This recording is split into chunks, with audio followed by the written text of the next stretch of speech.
साधारणतः दर 5 वर्षांनी महापालिका निवडणुका होतात, पण गेल्या काही वर्षात कोरोनाचं संकट, आरक्षण आणि इतर काही कारणांमुळे महापालिका निवडणुका रखडल्या होत्या. पण आता बऱ्याच वर्षांच्या प्रतीक्षेनंतर या निवडणुका होऊ घातलेल्या आहेत.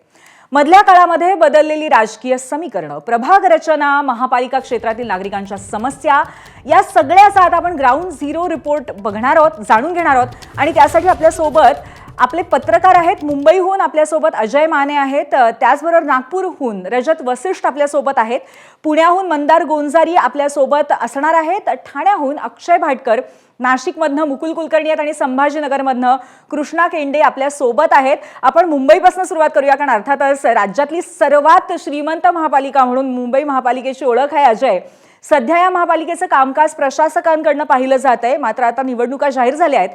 मुंबईमध्ये नक्की किती वर्षांनी महापालिकेच्या निवडणुका होणार आहेत अजय, आणि सध्याची मुंबईतली राजकीय परिस्थिती काय आहे, त्यामुळे कल कुठल्या दिशेने असू शकतो? पूर्वी आपण जर पाहिलं तर 2017 मध्ये मुंबई महानगरपालिकेची निवडणूक झाली होती आणि 2022 पर्यंतचा तो कार्यकाळ जो आहे तो चालला होता.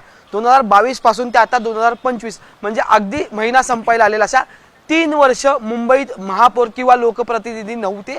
त्यामुळे 3 वर्षांनंतर मुंबई महानगरपालिकेची निवडणूक म्हणजे लोकप्रतिनिधी मुंबई महानगरपालिकेतून निवडून जे ते महापालिकेत जातील. सध्या इथलं कामकाज जे प्रशासकाच्या हातातून सुरू आहे. आता तुझा दुसरा जो महत्त्वाचा प्रश्न होता की मुंबईची सध्याची राजकीय समीकरणं कशी आहेत, तर आपण जर पाहिलं तर या आधी म्हणजे विधानसभेपर्यंत महाविकास आघाडी विरुद्ध महायुती असे एकंदरीत मुंबईतलं महाराष्ट्रातलं राजकारण होतं.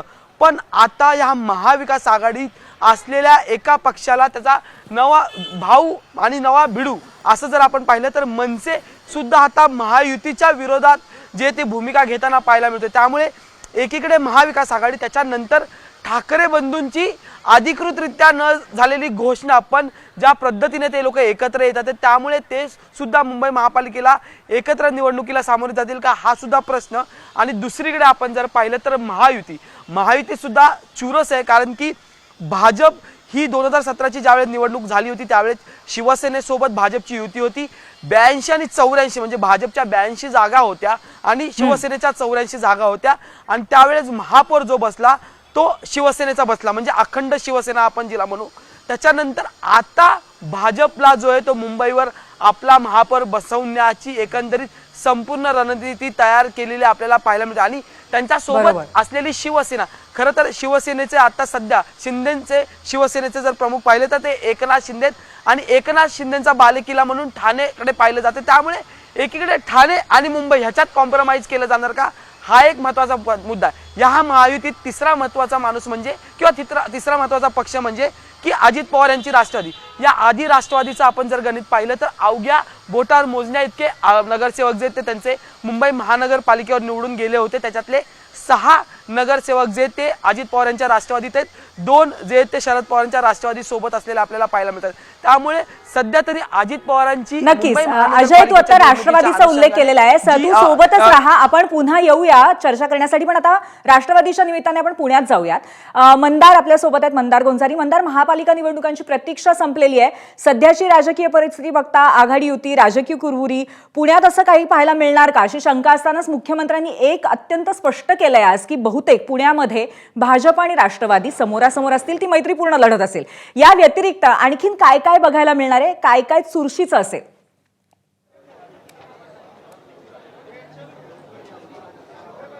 मुख्यमंत्र्यांनी आता स्वतः सांगितलं की पुणे आणि पिंपरी चिंचवडमध्ये अजित पवारांचा राष्ट्रवादी काँग्रेस आणि भारतीय जनता पक्ष हे एकमेकांच्या विरोधामध्ये लढतील. त्याचबरोबर शिंदेंच्या शिवसेनेसोबत बहुतांश ठिकाणी आम्ही युती करण्याचा प्रयत्न करू असंही त्यांनी म्हटलं. प्रामुख्याने मुंबईवरती त्यांचा जोर होता. मुंबईमध्ये आमची महायुती असेल असं सांगितलं मुख्यमंत्र्यांनी. मात्र इतर ठिकाणी पुणे असेल, पिंपरी चिंचवड असेल, या ठिकाणी अजित पवारांच्या राष्ट्रवादीच्या विरोधामध्येच भारतीय जनता पक्षाची लढत असेल. जो इतर कोल्हापूर असेल किंवा सांगली असेल या महापालिकांमध्ये देखील महायुती म्हणून निवडणुकीला सामोरं जाण्याचा प्रयत्न असेल. असंही या सगळ्या वक्तव्यामध्ये मुख्यमंत्र्यांनी ध्वनित केलं. कारण या ठिकाणी महाविकास आघाडी म्हणून देखील जे विरोधक आहेत ते एकत्र लढण्याचा प्रयत्न करतायत. या सगळ्या निवडणुकीच्या आता घोषणा झाल्यानंतर अजित पवार आणि मुख्यमंत्री एकाच स्टेजवरती होते. अजित पवार पुण्याचे पालकमंत्री आहेत, त्यामुळं पुणे महापालिकेकडून तब्बल 3,000 कोटी रुपयांच्या विकास कामांचं जे लोकार्पण झालं त्याचा एका अर्थाने श्रेय घेण्याचा प्रयत्न मुख्यमंत्र्यांनी जसा केला तसं उपमुख्यमंत्री अजित पवार यांनी देखील केला. आणि त्यामुळं निवडणुकीला सामोरं तर हे दोघं जाणार आहेत, मात्र मैत्रीपूर्ण लढत असेल असं देखील मुख्यमंत्र्यांनी म्हटलं. आता राजकारणामध्ये मैत्री किंवा शत्रू असं काही नसतं, प्रत्येकजण निवडणूक जिंकण्यासाठीच लढवत असतो. मात्र या ठिकाणी विरोधकांची स्पेस आपण काबीज करू असं सांगण्याचा मुख्यमंत्र्यांचा प्रयत्न होता. निवडून आलेले अजित पवारांचे देखील महायुतीचाच भाग असतील नगरसेवक, अशी सोय केली जाईल असं एक अर्थाने मुख्यमंत्र्यांना सांगायचं होतं. महाविकास आघाडी देखील स्वतंत्रपणे या निवडणुकांना सामोरं जाणार आहे.